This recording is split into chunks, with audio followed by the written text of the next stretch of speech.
नमस्कार सगळ्यांना, कशा आहात सगळे. स्वागत आहे तुमचं माझ्या चॅनलवरती. तर मित्रांनो, कोणीतरी मला विचारलं होतं की तुम्ही एवढ्या उशिरा व्हिडिओ सोडतात, कारण काय, तुम्ही दिवसा का व्हिडिओ सोडत नाही. तर तुम्हाला सांगू मित्रांनो, मी सकाळी 7-7:30ला कामाला जाते आणि संध्याकाळी मला 3-4-5 पण वाजतात घरी यायला.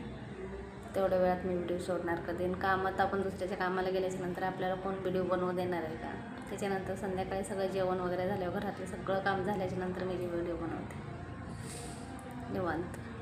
कोणी बघू नाही तर नाही बघू, काय करणार, वेळच भेटत नाही तेवढा. वेळ भेटला, कधी वेळ भेटला तर मध्ये 1-2 व्हिडिओ सोडते मी. पण आता किती 3-4 दिवस झालं मी व्हिडिओ सोडले नाहीत. वेळच नव्हता तेवढा माझ्याकडं, म्हणून व्हिडिओ सोडलेच नाही. तर मी पण नक्की प्रयत्न करेन. मी तुम्ही सपोर्ट केला तर नक्की प्रयत्न करेन टायमाला व्हिडिओ सोडायचे.